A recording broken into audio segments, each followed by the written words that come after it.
The antiseptic smell hit my nostrils first. Harsh, clinical, inescapable. The rhythmic beeping of machines echoed through my foggy consciousness as I tried to pry my eyelids open. They felt impossibly heavy, like they'd been sewn shut. A dull ache radiated from somewhere in my abdomen, spreading outward with each shallow breath I managed to take. "Ms. Rivera, can you hear me?" A woman's voice, gentle but firm. I felt a cool hand against my wrist, checking my pulse. I struggled to speak, my throat sandpaper dry. "Water," I managed to croak. "Of course," she replied, and moments later, I felt the blessed relief of a straw against my cracked lips. As I sipped, fragments of memory began to assemble themselves. The gallery opening, my paintings, the celebration afterward. Then rain, screeching tires, shattering glass, pain. So much pain. "You were in an accident," the nurse explained, as if reading my scattered thoughts. "You've been unconscious for 2 days. You're at Mercy General. 2 days. My art show, everything I'd worked toward for years, was now a blurry memory, overshadowed by whatever had landed me here. I tried to move, but winced as pain shot through my body. "Try not to move too much," she cautioned. "You have 3 broken ribs, a ruptured spleen they had to remove, and a concussion. You're lucky to be alive, Ms. Rivera." Lucky. The word echoed hollowly in my mind as I took stock of my broken body. My entire life savings had gone into that gallery showing. I had no health insurance, no family to call. The modest sales from my artwork would now vanish into the black hole of medical bills. "Is there someone we can contact for you?" the nurse asked, her face swimming into focus as my vision cleared. Her name tag read, Ellen. She had kind eyes, the crinkled corners suggesting she smiled often. I started to shake my head, but stopped when a stab of pain reminded me of my concussion. "No," I whispered. "There's no one." It was true. Since my mother died 3 years ago, I'd thrown myself into my art, isolating myself from everyone and everything else. My life was a solitary existence of canvas, paint, and occasional catering shifts to pay rent. "You've been saying a name," Ellen said hesitantly, checking something on my chart. "In your sleep. You kept asking for someone. Antonio? Does that ring a bell?" I froze, my breath catching painfully against my broken ribs. How could I possibly have been calling for him? A man I'd only met once, briefly, at the gallery opening. A man whose presence had commanded the entire room without him saying a word.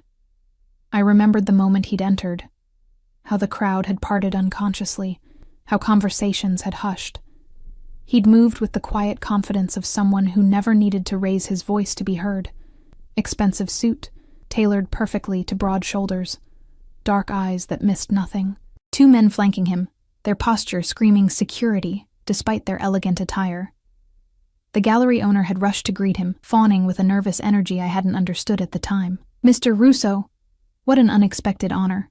Are you interested in contemporary art?"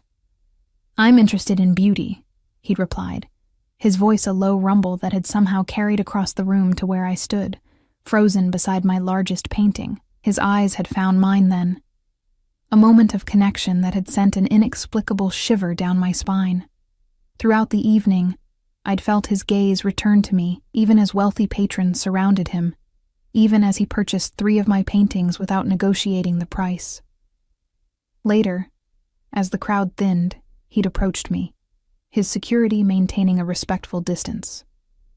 "Your work speaks of pain," he'd said, no introduction, no small talk.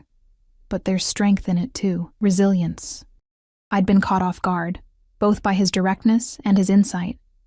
Most people saw only the vibrant colors in my work, not the darkness beneath.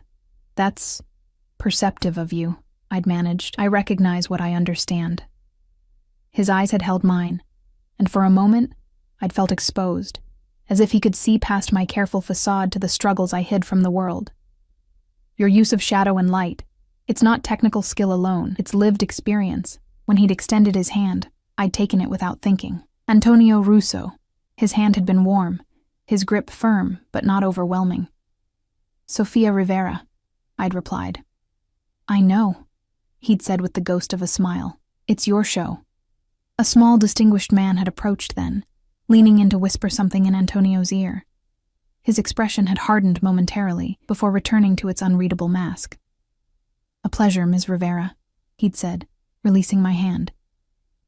"I look forward to seeing where your talent takes you." And then he was gone, leaving me with the lingering sensation of his hand against mine and the strange feeling that something significant had just occurred. I'd thought little of it afterward, too caught up in the success of the evening and the drinks that followed. Until the rain. Until the car that had run the red light as I crossed the street. "Ms. Rivera?" Ellen's voice pulled me back to the present. "Should we contact this Antonio for you?" "No," I said quickly. Too quickly. "I don't even know him.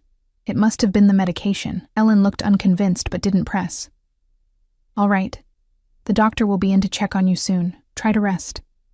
As she left, I closed my eyes, willing the memories away.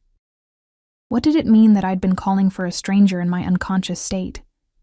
And why him, of all people? I drifted in and out of consciousness throughout the day, vaguely aware of doctors checking my vitals, adjusting medication, discussing my prognosis in hushed tones. Words like extensive internal bleeding and touch and go floated through my haze.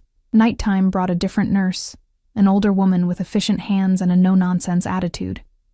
She helped me sit up slightly to eat a few spoonfuls of bland broth, which was all my stomach could handle. "You had a visitor earlier," she mentioned casually as she checked my IV. "While you were sleeping." My heart stuttered. "A visitor? Who?" She shrugged. "Didn't catch his name. Very well-dressed man. Spoke with the doctor for quite some time. Left those." She nodded toward the window, and for the first time, I noticed an arrangement of white lilies. Elegant, expensive, and filling the sterile room with their subtle fragrance. "There's no card," I said, scanning the flowers. "Some things don't need saying, I suppose," the nurse replied cryptically before dimming the lights. "Try to sleep. Healing happens in the darkness." Sleep came, but with it came dreams. I was back at the gallery, but it was empty except for Antonio and me. He stood before my paintings, his back to me. "Why did you call for me, Sophia?" he asked without turning. Before I could answer, the scene shifted. I was in the street, rain pouring down, headlights bearing down on me, but this time, Antonio was there, pulling me back from the edge of the crosswalk, his arm strong around my waist. "I've got you," he murmured against my hair. "You're safe now." I woke with a gasp, pain shooting through my ribs at the sudden movement.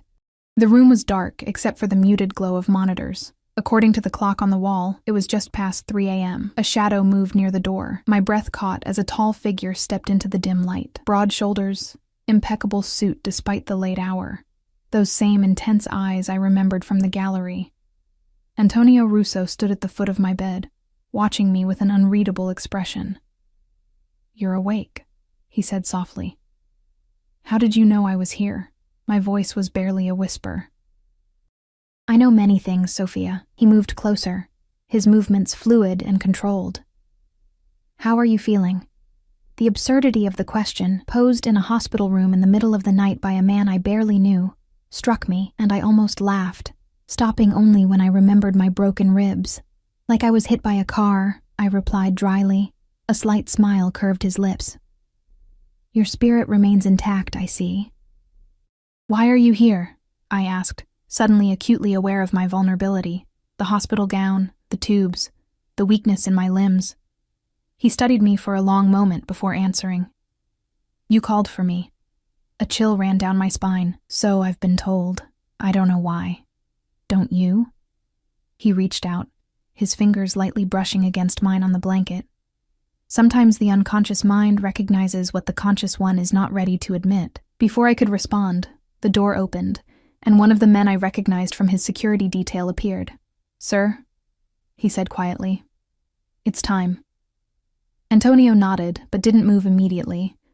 Instead, he reached into his jacket and placed a business card on my bedside table. "When you're released, you'll need somewhere to recover, somewhere safe." His eyes held mine, intense and unwavering. "Call this number. Day or night.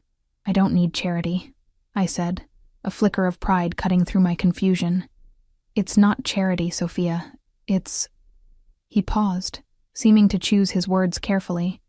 An investment in your future. Your talent deserves the chance to fully recover. He stepped back, his expression once again unreadable. Rest now. Heal. We'll speak again. As he turned to leave, a thought struck me. The driver, I blurted out. The one who hit me. Did they stop? Was anyone else hurt? Antonio paused at the door, his back to me. The driver has been dealt with. And no one else was injured. He glanced back, something dangerous flickering in his eyes. Some debts cannot go unpaid. With that cryptic statement, he was gone, leaving me alone with the beeping monitors, the fragrant lilies, and the growing certainty that my life had just irrevocably changed. As I drifted back to sleep, one thought echoed in my mind. What could a man like Antonio Russo possibly want from a struggling artist like me, and why, despite every rational thought, did I feel safer knowing he was watching over me? Morning brought a flurry of medical activity. Doctors making rounds, nurses changing IV bags, a physical therapist explaining the long road of recovery ahead of me. Through it all, Antonio's business card sat on my bedside table, a heavy cream rectangle with only a phone number embossed in elegant black script. No name, no company, no address. Just 7 digits that somehow felt like both an escape route and a trap. Your recovery is progressing better than expected, Dr. Chen said, reviewing my chart. Her expression was carefully neutral, but something in her tone caught my attention. The trauma surgeon who operated on you was quite impressed with how quickly additional medical support was arranged. Additional support? I echoed, confused. Dr. Chen glanced around as if ensuring we were alone. Ms. Rivera, when you were brought in, you were critical. The standard protocol was followed, but she hesitated, lowering her voice. Within hours, specialized equipment was delivered. A trauma specialist from Johns Hopkins was flown in for consultation. These things don't typically happen without... She trailed off, clearing her throat. Well, let's just say you've had excellent care. A chill ran through me as I processed her words. Antonio had done this, arranged specialized treatment, brought in experts. But why? And how much power did one man need to have to make such things happen overnight? When can I leave? I asked, suddenly feeling trapped within these walls. Not for at least another week, Dr. Chen replied firmly. Your injuries were severe. You need time to stabilize before even considering discharge. A week confined to this bed, with my thoughts and questions spiraling around me. A week to decide whether to call the number on that card once I was released. The day passed slowly. I dozed, watched mindless television, and tried to ignore the dull, persistent pain that medication only partially dulled. In the afternoon, Ellen returned for her shift. You're looking better today, she remarked, adjusting my pillows. Some color back in your cheeks. Ellen, I began hesitantly. The man who visited, Antonio. Did you call him? She looked surprised. No, honey. Hospital policy is strict about that. We don't contact anyone without patient permission. She busied herself checking the monitors. Though it was strange. Yesterday afternoon, a lawyer came by the nurse's station. Very serious, very formal, said he represented Mr. Russo and needed updates on your condition. She shook her head. Of course, we couldn't give patient information to a third party, but he left contact details for when Ms. Rivera is ready to discuss her care arrangements. Care arrangements. The phrase hung in the air between us. There's something else, Ellen added, her voice dropping to a whisper. There's a man in the waiting area. Has been there since early this morning. Another one by the elevator. Well dressed, but they're not doctors or family of any patients. Security asked, and they said they were ensuring Ms. Rivera's privacy and comfort. My heart raced, setting off a warning beep from the monitor. Easy, Ellen soothed, patting my hand. I shouldn't have upset you. It's just... unusual is all. It's fine, I managed, forcing myself to breathe evenly. I'm just tired. After Ellen left, I lay back against the pillows, mind racing. Antonio wasn't just keeping tabs on me. He was having me guarded. But from what? Or from whom? As evening fell, I noticed a small duffel bag had appeared on the chair beside my bed. Inside, I found toiletries, a pair of soft pajamas, underwear in my exact size, and my sketchbook and charcoals from my apartment. A note was tucked inside. You mentioned once that you never go a day without drawing. I hadn't mentioned that to him. I hadn't mentioned much of anything during our brief interaction at the gallery, which meant he'd either researched me or had someone enter my apartment. Both possibilities sent a shiver down my spine, not entirely from fear. That night, I dreamed of hands. Strong hands pulling me from wreckage, gentle hands brushing hair from my face. Dangerous hands that had dealt with the driver who hit me. I woke breathless, the pain in my ribs sharp and insistent. The next few days established a routine. Physical therapy in the mornings, rest in the afternoons, and quiet evenings with my sketchbook. Antonio didn't return, but his presence remained, in the fresh flowers delivered daily, in the men who kept watch outside, in the specialized care I continued to receive. On the 5th day, I was permitted to walk the hallway. As I shuffled past the waiting area, leaning heavily on a walker, I saw him. One of Antonio's men, the one who had come to the door that night in my hospital room. Our eyes met briefly before he looked away, pretending to be engrossed in a magazine. I know you're watching me, I said, stopping before him. You can tell Antonio that if he has something to say, he should come say it himself. The man, younger than I'd initially thought, perhaps early 30s, looked startled at being addressed directly.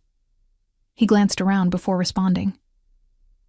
Mr. Russo is respecting your space, Ms. Rivera, he said quietly. He wished to ensure your comfort without imposing his presence. And who exactly are you? Marco, he replied. I'm Mr. Russo's associate. Well, Marco, I said, gripping my walker tightly as pain flared in my abdomen. You can tell your boss that having strangers monitor my every move isn't exactly comfortable. Marco stood, concern crossing his features as he noticed my pallor. You should return to your room. You're overexerting yourself. I'm fine, I insisted, though my legs had begun to shake with the effort of standing. Ms. Rivera, Marco said gently, Mr. Russo would be displeased if your recovery were compromised. Please. Something in his tone, a hint of genuine worry rather than mere obligation, made me relent. As I turned to shuffle back to my room, Marco spoke again. He asks about you, every hour, on the hour. A pause. I've never seen him so concerned about anyone. I didn't respond, but his words followed me back to my room, settling into my thoughts like stones in still water. That night, I couldn't sleep. Questions plagued me, spinning through my mind on endless loop. Who was Antonio Russo really? What did he want from me? Why had I called for him in my unconscious state? And most disturbing of all, why did I feel this inexplicable pull toward a man who clearly lived in a world of power and danger far removed from my own? Just after midnight, my phone rang, the hospital phone that had remained silent until now. Hello?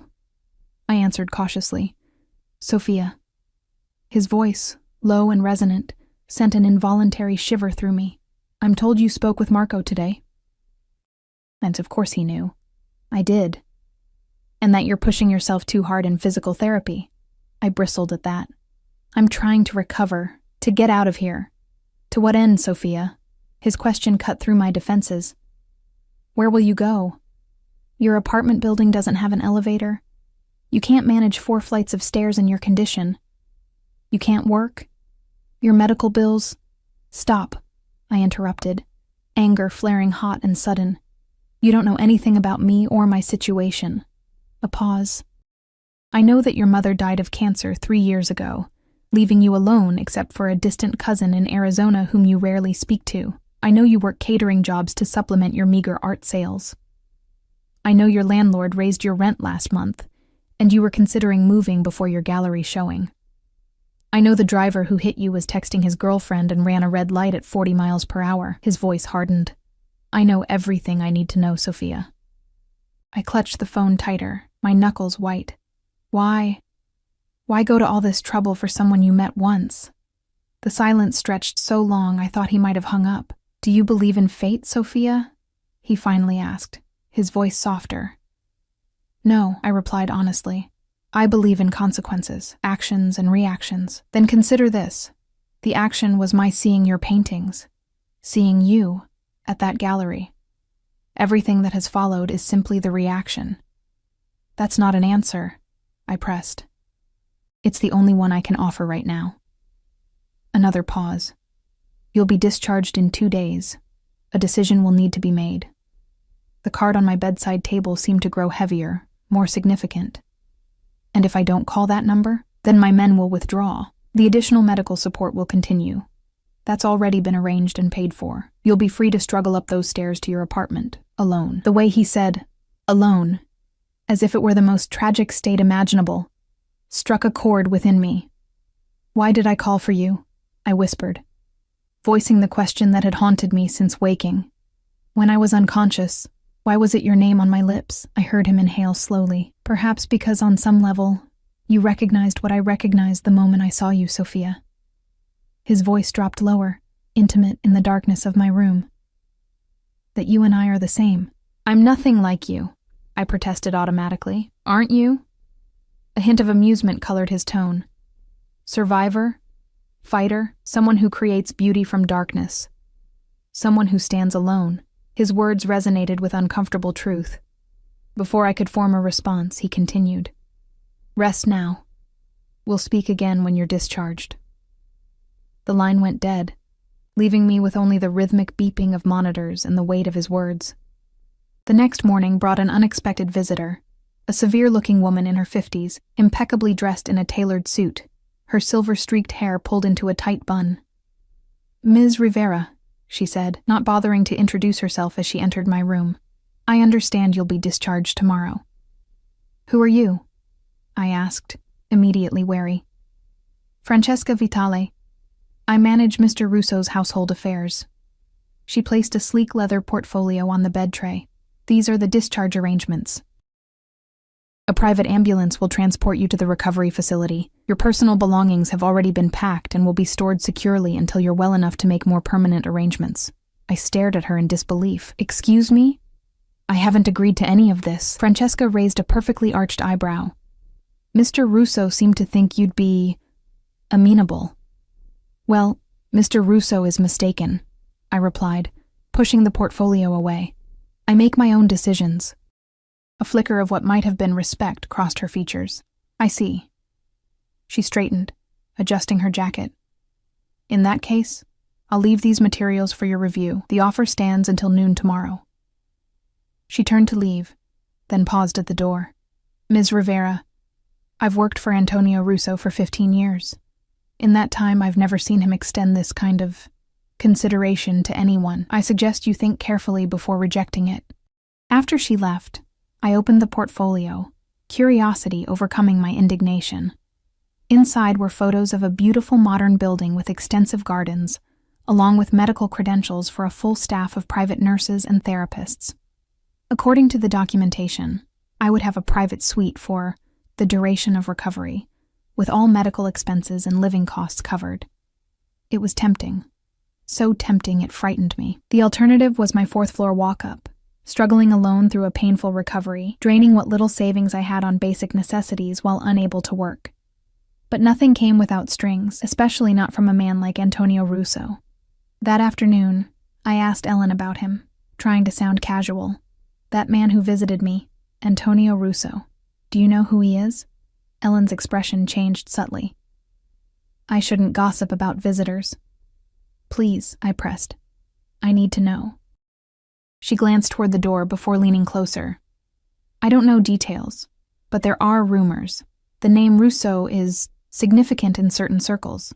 Old money, powerful connections. She hesitated. Some say not all those connections are strictly legitimate, but that's just hospital gossip. It confirmed what I'd suspected from the moment he'd walked into my gallery. Antonio Russo was dangerous. The kind of man whose mere presence changed the atmosphere of a room. The kind of man who could arrange specialized medical equipment overnight. The kind of man who dealt with problems permanently. That night, I couldn't sleep again. I picked up my sketchbook, charcoal moving across paper almost of its own accord. Without conscious decision, Antonio's face emerged from the shadows. Those intense eyes, the strong line of his jaw, the subtle curve of his mouth that suggested he rarely smiled, but when he did, it meant something.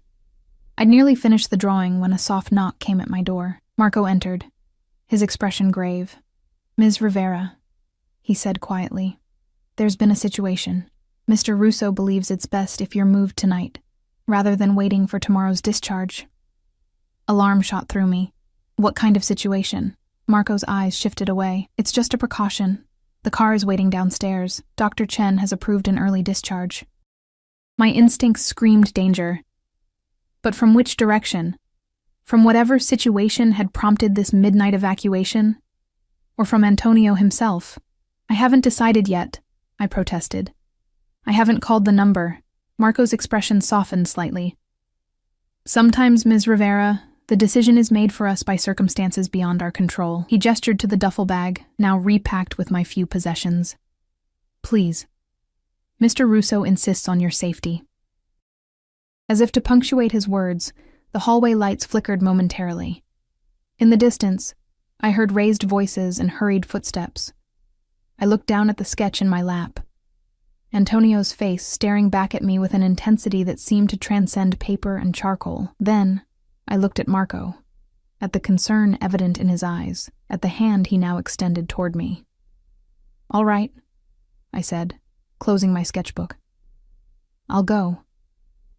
The journey from hospital to sanctuary passed in a blur of pain medication and anxiety. Marco helped me into a wheelchair. A nurse quickly disconnected my IV, and suddenly I was being whisked through back corridors of the hospital, avoiding the main exits. The sleek black SUV waiting at a service entrance had windows so darkly tinted they were nearly opaque. Two men I hadn't seen before flanked the vehicle, their watchful eyes scanning the surroundings continuously. "What's happening?" I asked Marco, as he carefully helped me into the back seat. "Why all the secrecy? Mr. Russo prefers to be cautious," he replied, his tone revealing nothing as he slid in beside me. The vehicle immediately pulled away, its powerful engine a quiet purr beneath us. Through the medication haze, I tried to keep track of our route, but the driver took so many turns, doubling back and changing direction seemingly at random, that I soon lost all sense of orientation. We drove for what felt like hours, but might have been only 40 minutes. Finally, we passed through an ornate iron gate, following a winding driveway lined with perfectly manicured trees. The house, no, mansion, that came into view was not the modern building from Francesca's portfolio. This was older, stately, a sprawling estate of stone and dark wood set back from the road and surrounded by extensive gardens, now shadowy in the pre-dawn light. "This isn't the recovery facility," I said, my voice thin with exhaustion and confusion. Marco hesitated. "Plans changed. This is Mr. Russo's private residence. It's the most secure location available." Secure. The word hung between us, laden with implications I wasn't sure I wanted to understand. The car stopped at a side entrance, where Francesca waited, her rigid posture unchanged despite the late hour. She nodded curtly to Marco before turning her attention to me. "Ms. Rivera, your suite is prepared. The night nurse is on duty and will help you settle in." Too tired to argue or question further, I allowed myself to be transferred back to a wheelchair and guided into the house. The interior was as impressive as the exterior. High ceilings, rich wood paneling, tasteful art adorning the walls. Not ostentatious, but quietly, unmistakably expensive. We passed through a series of hallways before reaching what appeared to be a separate wing of the mansion. Francesca opened double doors to reveal a spacious suite that looked more like a luxury hotel than a sick room. A large bed with crisp white linens dominated one wall. Floor-to-ceiling windows, currently covered with heavy drapes, lined another. A sitting area, a desk, and several bookcases completed the main room. Two doors led off to what I presumed were a bathroom and closet. A petite woman in nurse's scrubs approached, her warm smile a stark contrast to Francesca's frosty demeanor. "Ms. Rivera, I'm Lily. I'll be your night nurse while you're recovering here." Francesca excused herself with a curt nod, and Marco lingered only long enough to ensure I was settled before withdrawing as well, leaving me alone with Lily, who efficiently helped me change into fresh pajamas and settled me into the impossibly comfortable bed. "You must have many questions," Lily said as she checked my vitals. but they can wait until morning. You need rest now." "Is he here?" I asked, unable to stop myself. "Antonio?"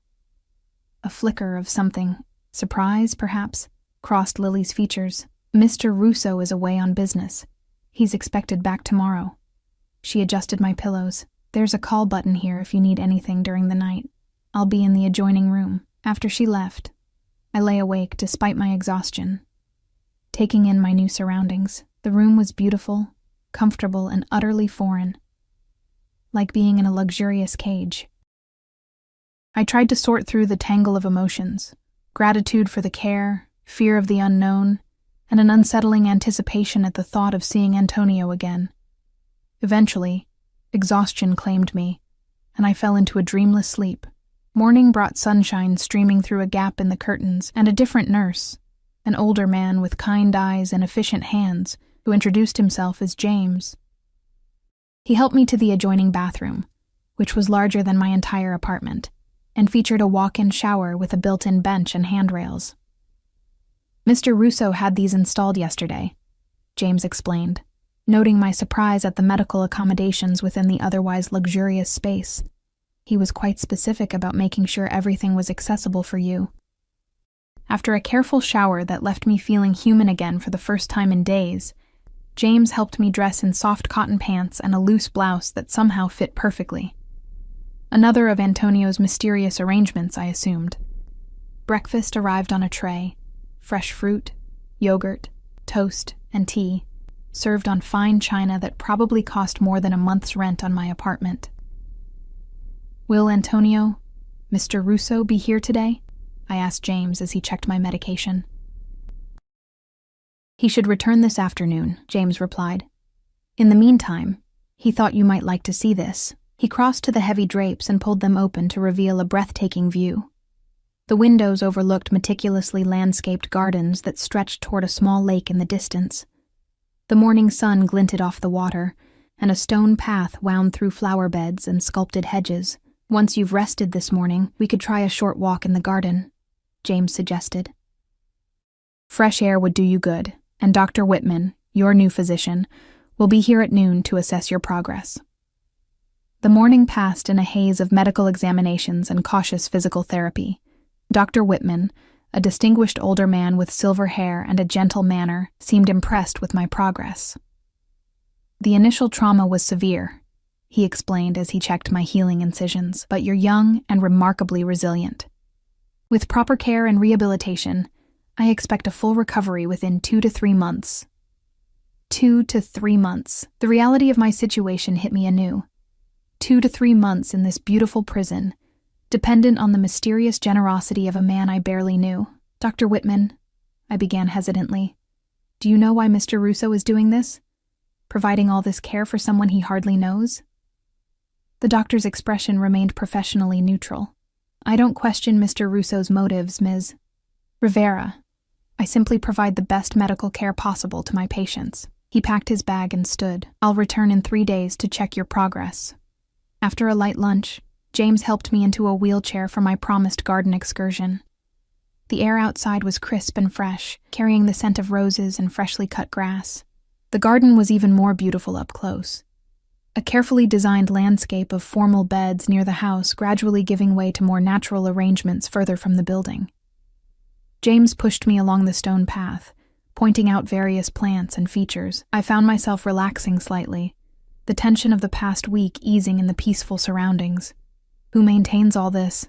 I asked, gesturing to the immaculate grounds. "Mr. Russo employs a team of gardeners," James replied. "But the design was his own. He's quite knowledgeable about horticulture. Something of a personal passion, I understand." It was a strangely humanizing detail about a man who had seemed so detached and mysterious. I tried to picture Antonio Russo planning flower beds and selecting plantings, his hands in the earth instead of directing his empire from afar. As we rounded a bend in the path, a structure came into view near the lake, a glass-walled studio, sunlight streaming through its transparent walls. "What's that building?" I asked, intrigued by its modern design, so different from the main house. James hesitated. "That's Mr. Russo's private retreat. He doesn't allow visitors there." I studied the distant structure. Curiosity piqued. What would a man like Antonio Russo need to retreat from? And what did he do in that solitary glass box? We had turned back toward the house when I spotted a car approaching on the driveway. A sleek black sedan, different from the SUV that had brought me here. "Mr. Russo has returned," James remarked, noticing the direction of my gaze. My heart rate quickened, betraying an anticipation I didn't want to acknowledge. James must have sensed my sudden tension. "Perhaps we should return to your suite," he suggested. "You shouldn't overexert yourself on your first day." But it was too late for retreat. The sedan had stopped, and Antonio emerged, speaking briefly to the driver before turning toward us. Even at a distance, his presence was commanding. Tall, broad-shouldered, immaculately dressed in a dark suit. He said something to another man who had exited the car behind him, then started walking in our direction, his stride purposeful. I straightened in the wheelchair, suddenly acutely aware of my casual clothes, my hair still damp from the shower, my face free of makeup. James had stopped pushing, waiting respectfully as Antonio approached. When he reached us, Antonio's dark eyes found mine immediately, assessing, searching for something I couldn't name. "Sophia," he said, my name somehow different in his voice. "You're looking better." "Hard not to, compared to a hospital bed," I replied, aiming for lightness but hearing the tension in my own voice. A ghost of a smile touched his lips. "Indeed." He turned to James. "I'll take Ms. Rivera from here. You're relieved for the afternoon." James nodded and stepped away from the wheelchair. "Don't forget your medication at 4, Ms. Rivera," he said, before walking back toward the house. Antonio moved behind me, taking the handles of the wheelchair with a casual confidence that suggested he was not unaccustomed to the task. "Do you mind?" he asked, already beginning to push me along the path, this time toward the lake rather than the house. Would it matter if I did? The question slipped out before I could censor it. He stopped, coming around to face me. "Yes," he said simply. "It would." Something in his direct gaze made me believe him. I nodded, and he resumed our journey, guiding the wheelchair along the path with surprising gentleness. We moved in silence for a while, the only sounds the crunch of gravel beneath the wheels and distant bird song. Finally he spoke. "The situation at the hospital," he began, "has been resolved. But it confirmed my suspicion that you weren't safe there." "What exactly was this situation?" I asked. Marco wouldn't tell me. Antonio was quiet for a moment, as if weighing how much to share. "There are people who would use anyone connected to me as leverage," he said finally. "Someone became aware of my interest in your welfare. A chill ran through me despite the warm sunshine. Connected to you? I barely know you." He stopped the wheelchair at a small pavilion overlooking the lake. Coming around to face me again, he crouched down, bringing himself to my eye level, a gesture that felt both intimate and surprisingly respectful. "Perception creates its own reality, Sophia," he said quietly. "The moment I visited you in that hospital room, the moment I arranged for your care, a connection was established in the eyes of certain individuals. Whether we acknowledge it or not is irrelevant. So I'm in danger because of you," I said, the realization landing like a stone in still water. "You're safe because of me," he corrected, his gaze unwavering. "Here. In this house. Under my protection." "For how long?" I asked, the question encompassing far more than just my recovery period. "As long as necessary." He stood, moving to the railing of the pavilion, his back to me as he gazed out over the water. "I owe you that much." "You don't owe me anything," I insisted. "We met once briefly at my gallery opening. Why would you feel any obligation toward me?" He turned back, his expression unreadable. "The accident wasn't random, Sophia." My breath caught. "What do you mean?" "The driver who hit you, he was paid to do it." Antonio's voice had hardened, a dangerous edge beneath the controlled surface. "It was meant as a message to me." "I don't understand," I said, my mind reeling. "Why would anyone—" "Because I showed interest in you," he interrupted. "Because for the first time in years, I allowed myself to be seen caring about someone. He ran a hand through his dark hair, a rare gesture of agitation. "It was my fault. I was careless." I struggled to process his words. You're saying I was hit by a car because you bought some paintings at my gallery?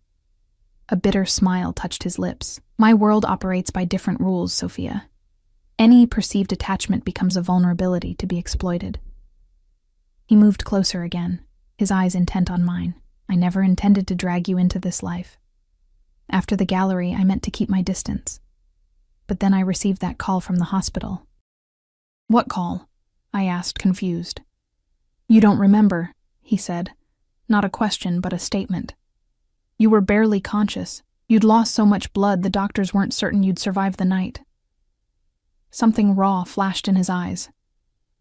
Somehow you got hold of a nurse's phone. You called my private number, a number that had never been given to you. You said my name, and that you needed me. Then you lost consciousness again. I stared at him in disbelief. That's impossible. I couldn't have known your number, and yet you did. He held my gaze, intensity radiating from him in almost palpable waves. Some connections transcend explanation, Sophia. The implication hung in the air between us. Something mystical, fated, beyond rational understanding. But I'd never believed in destiny or supernatural bonds. There must be a logical explanation, I insisted. Maybe I heard your number somewhere at the gallery. Maybe. Does the explanation matter? He cut in. Whatever the reason, you called. I came, and now we're here. Put that way, it seemed simple. But nothing about this situation, or this man, was simple. Why did you really bring me here, Antonio? I asked, suddenly tired of half-truths and veiled motivations. What do you want from me? For a long moment, he was silent, his dark eyes studying my face as if memorizing every detail. When he finally spoke, his voice was softer, almost vulnerable. In my world, Sophia, trust is a luxury I cannot afford. Relationships are transactions. Loyalty is purchased rather than earned. He paused, choosing his words carefully. When I saw your artwork, when I saw you, I recognized something I thought lost to me. Authenticity, truth rendered in color and shadow. He moved closer, close enough that I could smell his cologne. Subtle, expensive, with notes of cedar, and something darker beneath. What do I want? He repeated my question. I want to know if what I sensed that night was real. I want to understand how a stranger could call out to me in her darkest moment. I want... He hesitated, as if the admission cost him something valuable. To feel something genuine again. The raw honesty in his voice caught me off guard. Whatever I'd expected. Some calculation, some agenda. This vulnerable confession wasn't it. Before I could respond, his phone vibrated. He checked it, his expression immediately shifting back to the controlled mask I'd first encountered. I need to take this, he said, already stepping away. James will return you to your suite. Rest, Sophia. We'll continue our conversation at dinner. As if summoned by some invisible signal, James appeared at the entrance to the pavilion. Antonio nodded to him, then to me, before walking swiftly back toward the house, already speaking in low tones into his phone. As James wheeled me back along the garden path, I tried to reconcile the different versions of Antonio Russo I'd encountered. The powerful, dangerous man who commanded respect without effort, the meticulous guardian who arranged every detail of my care, and now, the solitary figure who spoke of trust as a luxury beyond his reach. Which one was real? Perhaps all of them. Perhaps none. One thing was certain. I was now irrevocably entangled in his world, for better or worse. And some part of me, a part I wasn't ready to examine too closely, didn't want to escape. Dinner with Antonio was an unexpectedly intimate affair. I'd anticipated a formal dining room with excessive silverware and uncomfortable silence. Instead, James helped me dress in a simple but elegant black dress that had mysteriously appeared in the closet, then escorted me to a private terrace adjoining Antonio's study. A small table had been set for two, candlelight flickering against the darkening sky. Antonio stood as I approached, his eyes taking in my appearance with undisguised appreciation. You look beautiful, he said simply, coming around to help me into my chair despite James's presence. The meal was exquisite, delicate flavors served on fine china, wine poured into crystal glasses. We ate in companionable silence at first, the tension between us neither uncomfortable nor easily defined. Your home is remarkable, I said finally, looking out across the gardens, now illuminated by subtle landscape lighting. Have you lived here long? It belonged to my father, Antonio replied, his expression giving away nothing. I inherited it 10 years ago. And your father, is he dead? Antonio said flatly, along with my mother and younger brother. The bluntness of his statement caught me off guard. I'm sorry, I offered, unsure what else to say. Antonio took a sip of wine, his eyes distant. It was a long time ago, but not long enough, I sensed, to have healed whatever wounds their deaths had left. I thought of my own mother, how even 3 years later, the pain of her loss could still steal my breath without warning. My mother died of cancer, I said quietly. It was just the two of us for most of my life. I know. At my startled look, he added, as I said, I make it my business to know everything about the people in my life. Is that what I am now? I asked. Someone in your life? His dark eyes held mine across the table. You're here, aren't you? Before I could respond, the quiet dinner was interrupted by the arrival of Francesca. She approached with controlled urgency, bending to whisper something in Antonio's ear. His expression hardened immediately, the warmth I'd glimpsed vanishing behind a mask of cold authority. Excuse me, he said, rising from the table. There's a matter that requires my attention. He followed Francesca inside, leaving me alone on the terrace. Through the glass doors, I could see them in his study. Antonio taking a phone call, his posture tense, his free hand clenching into a fist at his side. Francesca stood nearby, her face impassive as she waited for instructions. I couldn't hear their conversation, but the change in Antonio was palpable even at a distance. This was a different man than the one who had spoken to me so openly in the garden pavilion. This was someone dangerous, someone accustomed to power and its ruthless application. A few minutes later, he returned to the terrace, his expression carefully controlled once more. I apologize for the interruption, he said, resuming his seat. Business doesn't respect dinner hours. What kind of business? I asked, suddenly needing to know exactly who I was dealing with. Antonio studied me for a moment before answering. I have interests in real estate, shipping, and private equity. My family has been influential in this city for generations. That's not what I'm asking, I pressed, surprising myself with my boldness. Who are you really, Antonio? What are you involved in that puts people like me in danger just by association? Something dangerous flickered in his eyes. Not anger directed at me, but a coldness that spoke of violence held carefully in check. Are you certain you want those answers, Sophia? His voice was quiet, almost gentle, but with steel beneath. Some knowledge cannot be unlearned. I thought of the hospital, of the midnight evacuation, of the men who constantly guarded the property. I thought of his cryptic words about the driver who hit me being dealt with. In that moment, I realized I had already crossed a threshold, willingly or not, into Antonio's world.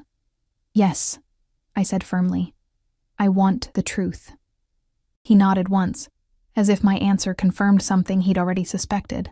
My family has controlled certain aspects of this city's economy for 3 generations. Some of our businesses are entirely legitimate. Others operate in grayer areas.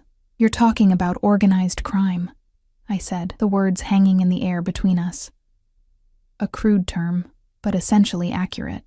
His gaze remained steady, watching for my reaction. I inherited not only my father's businesses, but his enemies. The accident that nearly killed you was orchestrated by a rival family, the Costellos. They've been trying to encroach on my territory for years.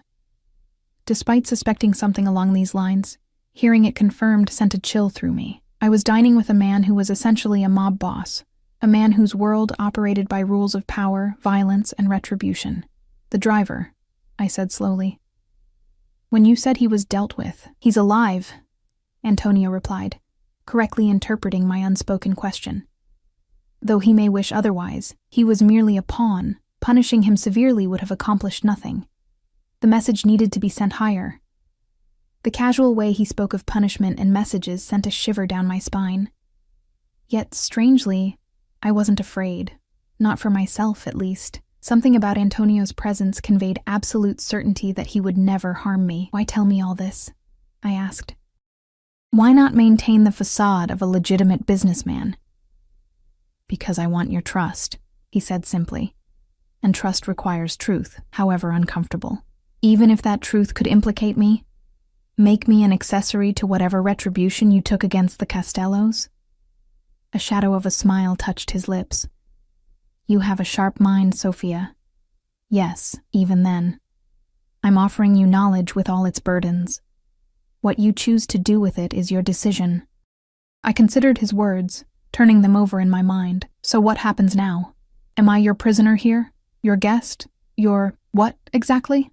Antonio leaned forward, his intense gaze capturing mine. You are under my protection. Beyond that. He hesitated, and I realized this powerful, dangerous man was actually uncertain. Beyond that is for you to determine. The admission of choice, of agency in a situation where I'd felt increasingly powerless, caught me off guard. Before I could respond, a sharp pain lanced through my side, a reminder of still healing injuries. I winced, unable to hide my discomfort. Antonio was immediately alert. You've overexerted yourself. You should rest. As if on cue, James appeared at the terrace door. Antonio stood, coming around to help me from my chair with a gentleness that belied his dangerous reputation. We'll continue this conversation when you're stronger, he said, his hand warm against the small of my back as he guided me toward James. Sleep well, Sophia. That night, alone in my luxurious suite, I lay awake thinking about Antonio's revelations. I should have been terrified, should have been planning my escape from this beautiful prison and the dangerous man who ruled it. Instead, I found myself drawn to his complexity, the ruthless power tempered with unexpected vulnerability, the criminal overlord who spoke of trust and truth as if they were precious artifacts from a lost civilization. Morning brought a visit from Dr. Whitman, who seemed pleased with my progress, but cautioned against overexertion. Your body has suffered significant trauma, he reminded me. Recovery cannot be rushed. After he left, I convinced James to let me sit in the garden rather than remain confined to my suite. He wheeled me to a shaded bench near a fountain, providing me with a sketchbook and pencils before retreating to a respectful distance.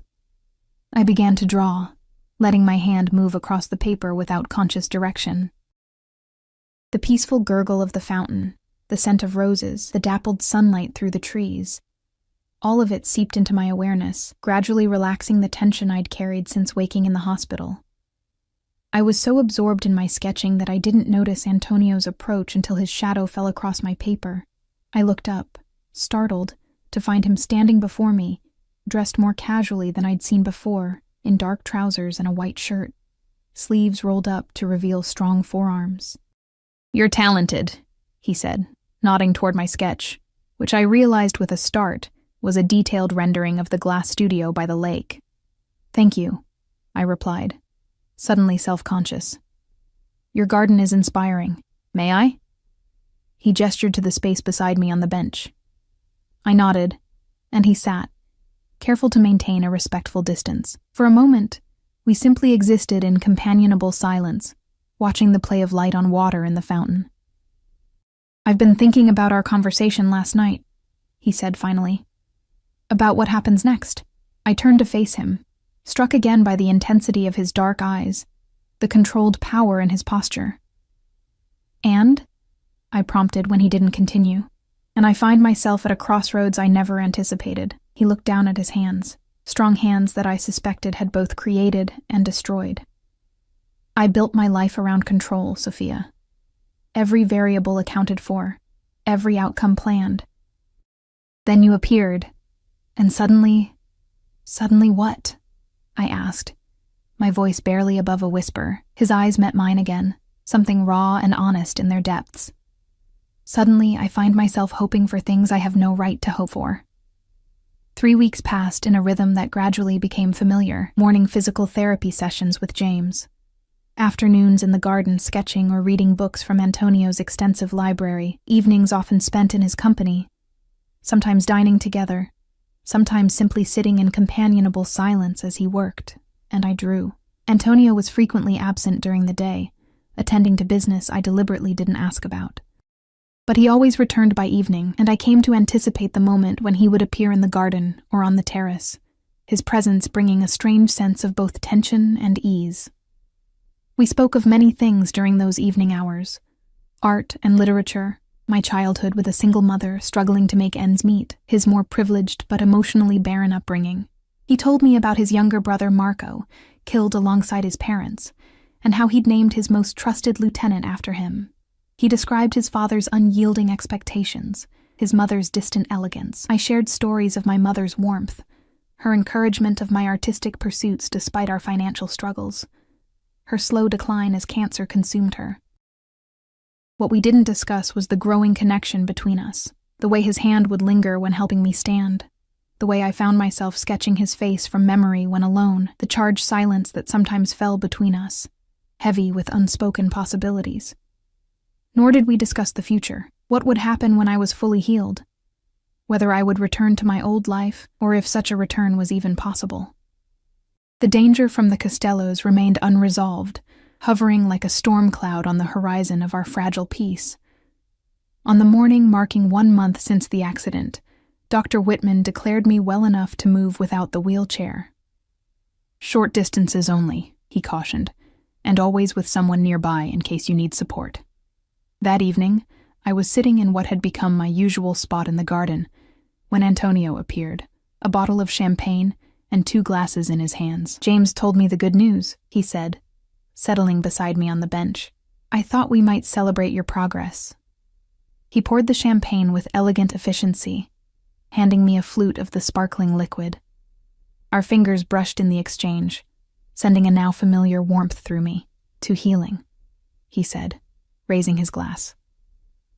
"To healing," I echoed, though we both knew we were talking about more than just my physical recovery. We sipped in comfortable silence, watching as the setting sun painted the garden in shades of gold and amber. When Antonio spoke again, his voice was softer than usual, almost hesitant. "I've been thinking about your artwork, Sophia. The pieces I purchased from your gallery showing—" "What about them?"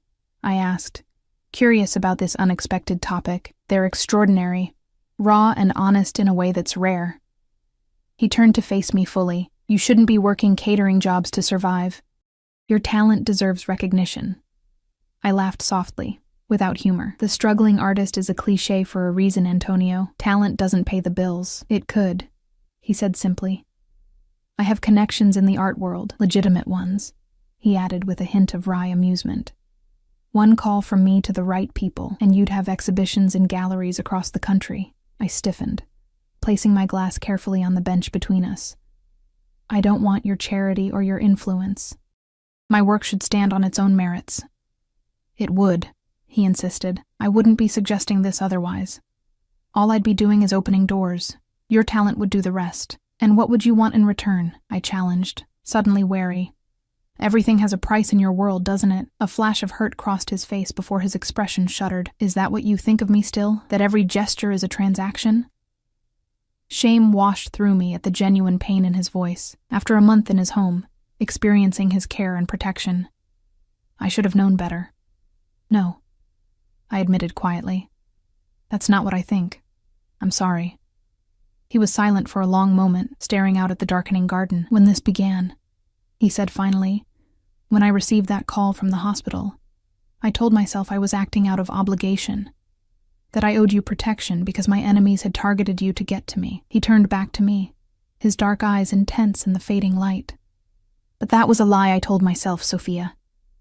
The truth is far simpler and far more complicated. From the moment I saw you at that gallery, standing beside your paintings with defiance and vulnerability in equal measure, I was drawn to you in a way I've never experienced." My breath caught at his confession. "Antonio, let me finish," he said gently. "I've spent my life building walls, Sophia, protecting myself, my business, my people. I don't know any other way to exist. But with you—" He reached out slowly, giving me time to pull away, and when I didn't, he brushed his fingers lightly against my cheek. "With you, I find myself wanting to tear those walls down." The intensity in his eyes, the tenderness in his touch, it was overwhelming. Part of me wanted to flee from the vulnerability of the moment, from the enormity of what he was offering.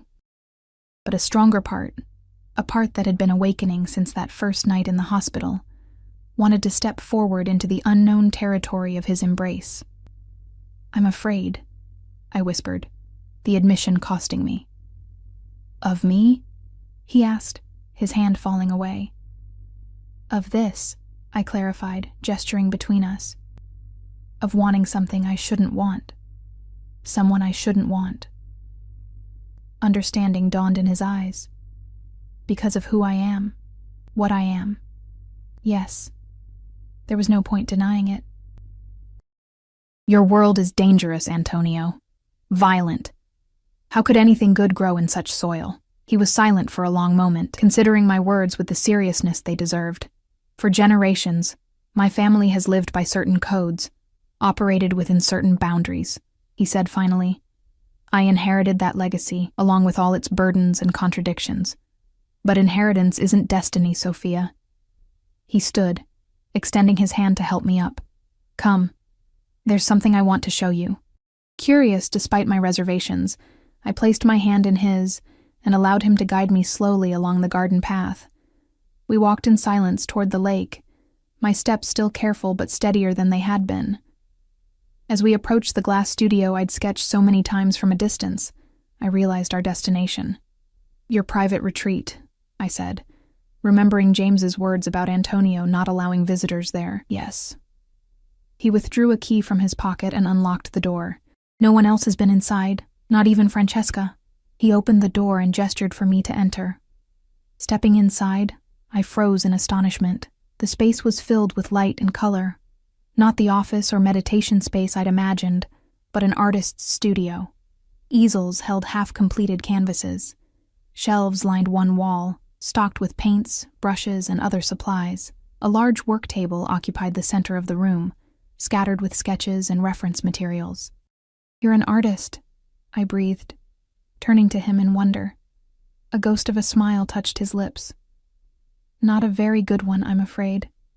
But yes, this has been my sanctuary since I was a boy.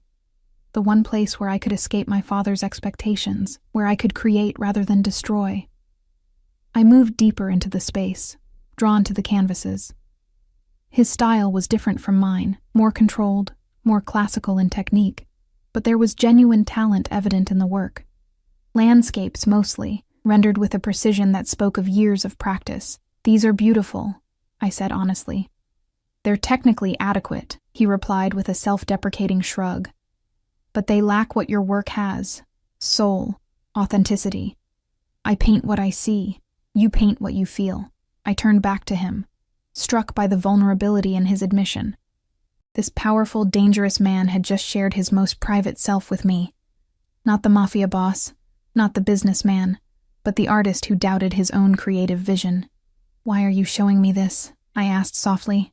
He moved closer, his eyes never leaving mine. "Because I want you to understand that there's more to me than the world I was born into.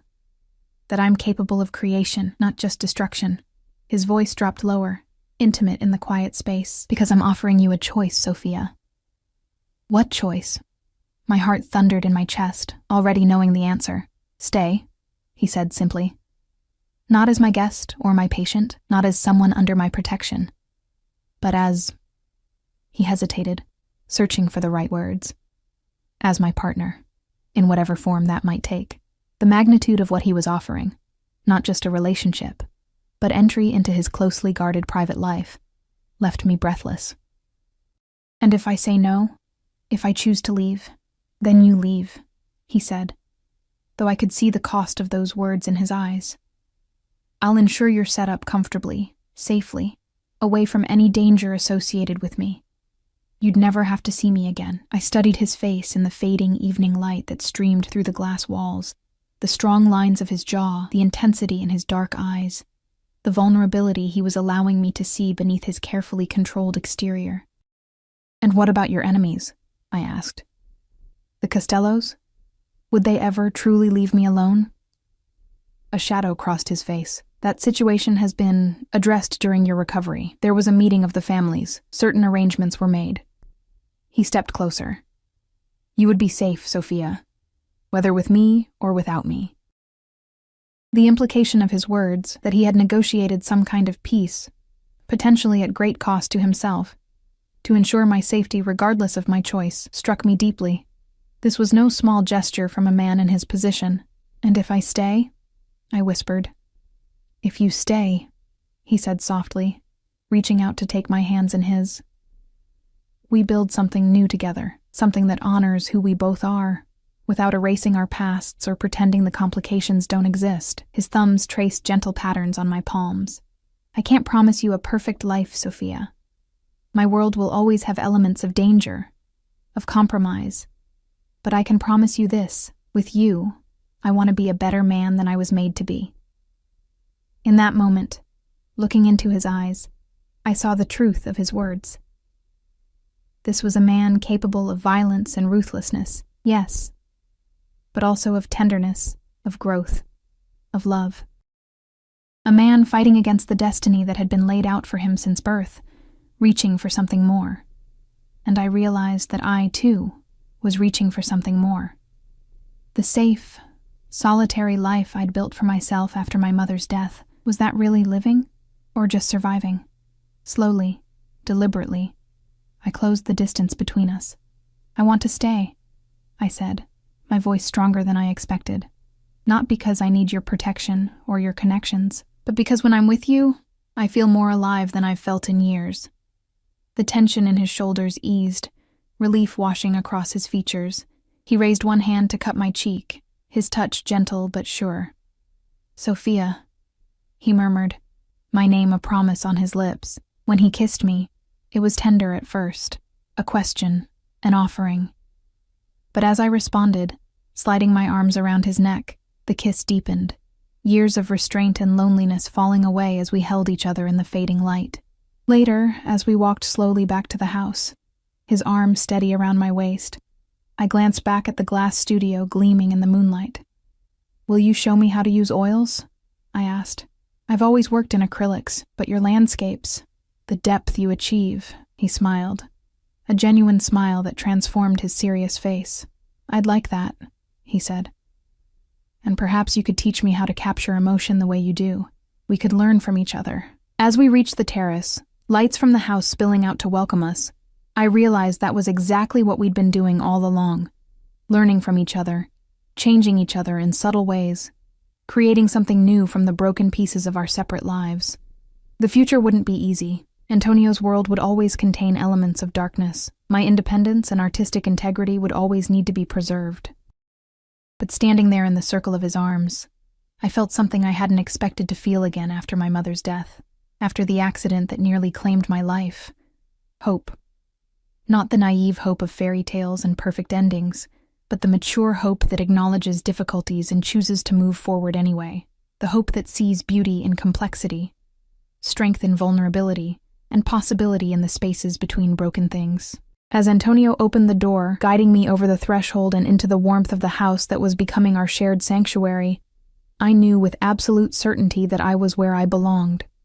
Not despite who he was, but because of who we were together. "Welcome home, Sophia," he murmured against my hair, and I felt the last walls between us crumble into dust.